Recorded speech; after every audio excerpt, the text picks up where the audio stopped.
Hey there, cats and kitties. I am the Blues Man, Johnny Blues, and with this video, I'll be discussing my thoughts on episode 7 of the anime series Show by Rock. And this episode turned out to be pleasantly, surprisingly, all kinds of kick-ass by the end. It was hands down Shingeki Crimson's episode solely, and I feel no worse for it. You know, these are characters that have largely been the punchline or the comedy through line throughout the course of the series thus far, and to have them headlining in this such a way, and arguably probably having a little help along the way as well, you know, I just thoroughly enjoyed it. I mad got into it, and it's basically, you know, they are the ones who are ushering us into this episode during a practice session, of course. As usual, you have Crow and Ion trying to outdo each other and outboast each other, one-up each other. And it takes Rom coming in and being like, look, we have a new song, you know, effectively snapping them back a peg.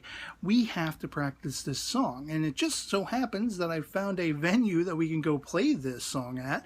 And all of this conveniently coincides with the rumorville that has been sort of set in motion through the grapevine by Krista's manager, working, of course, for Dagger Morse, the revealed name of the sort of ominous villain figure throughout this series. And it's basically this guy going around and spreading rumors about this new place for new bands to showcase. And this is where he's setting upon them the dark monsters to go after members of the band, you know, sort of indiscriminately as they pretty much come to the conclusion by the end of this episode. And I thought it was interesting because it falls right into the speculation I and one of my viewers, who we go back and forth in the comments, speculating about Grateful King, this silhouetted character who is apparently right under Dagger Morse.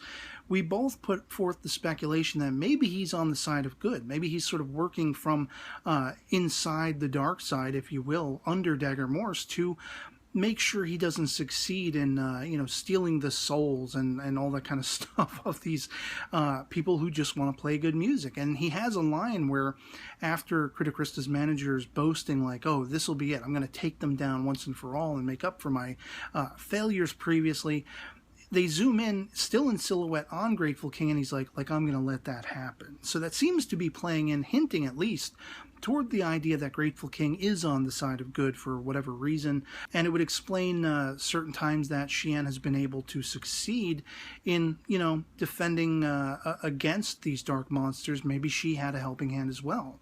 But of course, as I say, you basically have the paths of Shingeki Crimson's and Plasmagica set to show up at the same place, the Yokai Street side of town.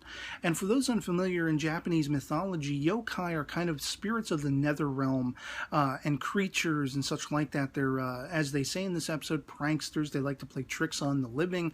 And it's kind of like the Monsters, Inc. equivalent of Japanese mythology. You know, these are creatures and monsters, boogeymen under the bed kind of situation. And so hilarity ensues for Shingeki Crimson's when they are entering this side of town, and they're just getting scared out of their mind every step of the way, every time they run into a yokai or spirit and everything, you know. And on the Plasmagica side, it's actually involving a missing bandmate. This girl, Mari, comes and is seeking Xian to help, essentially find out what happened to her missing bandmate, Sugihagi. And it's very haunting looking. I mean, there are eyeballs everywhere, which seems to be a theme in yokai, you know, to see sort of self-alive eyeballs and spirits and everything like that. And we basically see that Plasmagica doesn't really do much. It's just them going to that side of town. And when we realize that a dark monster is going to be on the attack when Shingeki Crimson's are actually on stage about to perform their new song, you know, Xian is sort of, there's a barrier keeping her from being able to intervene and help save them or fend off this dark creature.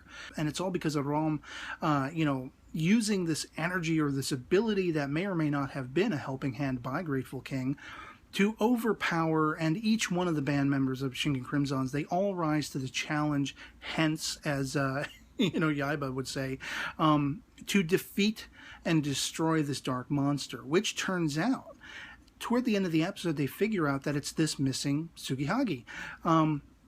Apparently a darkness in his soul, or doubts about his band's prowess or they're perfecting their music, whatever it is enough for a dark sort of creature egg, this gelatinous thing we see pour out of him, and then, well, more on that in a moment, but it pours out of him, and, it like imbued him with this dark nature to create this creature that, they had to attack and fend themselves off from.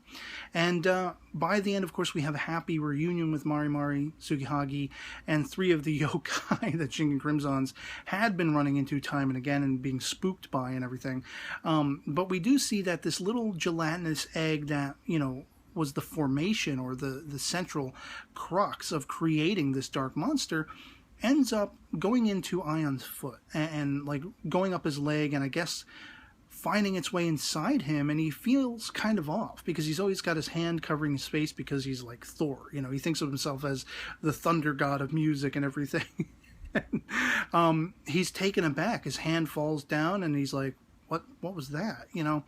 And there's a large emphasis by the end. Mr. Berry basically speculates, is this darkness contained within the soul? Are these doubts a fuel for this particular dark creature to manifest? And so it's quite an ominous cliffhanger, knowing now that Ion has been tainted by this. How much time before he becomes a dark creature or a dark monster, as is, all of the people previous.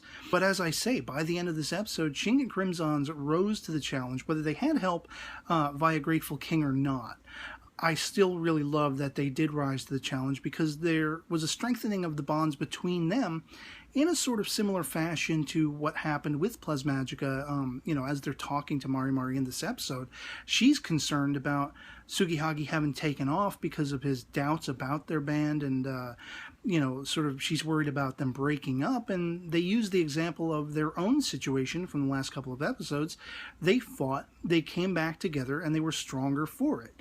So that will probably happen with Mari's band, and it will probably, as we saw in this episode, be something that adds to Shingen Crimsons. But there still is that ominous hint that, Ion basically has this taint he's carrying now. And if he shows any doubt, and it's weird because he's like the one who is the most confident in all of the discussions all the time, arguably a little bit selfish, but I think he's mostly shown a confidence that's not so much selfish as just boasting and bravado. And so it would be kind of ironic if he's the one who, this taint sees fit to exploit, or will it carry over to one of the other bandmates?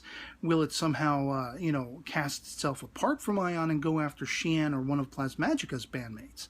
Remains to be seen, of course. We know that in the case of their band, Reitetsu is probably the most likely to have doubts and to have uncertainties. Choo-Choo, especially being confronted with, the origins of Xian and everything like that, could be, as well as, of course, Moa, because she has her own sort of qualms about being the alien girl. So, it could really go any which way as far as who this taint, this dark monster, gelatinous egg, if you will, could go after and could try to transform into another dark creature, dark monster, beast, whatever you want to call it, and having to set these girls and potentially Xian to fend off. Hopefully they will coincide with Grateful King at some point, and they'll be able to best the dark, ominous things going on in this particular Midi-City Music World realm. And so that's pretty much all I have to say on the episode. I also wanted to showcase 2 live-action movies that are really freaking awesome that play into the whole yokai thing. I love these movies. I've had them for some time now. One is Kitaro, and he's basically, considering leaving sort of the afterlife, wanting to become human because of romance and hilarity ensues. And then there's a little bit more dramatic, epic war kind of drama, The Great Yokai War. And both of these movies, I suggest you look them up. I'm not going to read synopses or anything like that, but I highly recommend you check them out if you're intrigued by the idea of Japanese afterlife and the yokai, the spirits and creatures of that nether realm, because it gets really fascinating. And in the case of these movies, there is levels of comedy and action, and some of the creatures are just hilarious. If I go back to actually Kitaro, on the front cover there's this little walking eyeball dude. That's why I mentioned in this episode, it's interesting that with the yokai, there's always this like sentient eyeball spirit. You know, there's always some kind of incarnation of it, and it even appears in this particular film. So, but yeah, otherwise I'd love to hear from you guys in the comments below what you thought of episode 7 of Show by Rock. If you've seen it, if you've been enjoying the series, where do you speculate the story is going, as far as, you know, as I say, it being up in the air, where this taint of a dark creature might surface next and who it might exploit, the uncertainties within to create another monster that Xian and maybe the girls will have to fend off against and such like that. And so yeah, otherwise that'll be pretty much it for me on this. Hope this video finds you well, and I'll catch y'all later. Peace.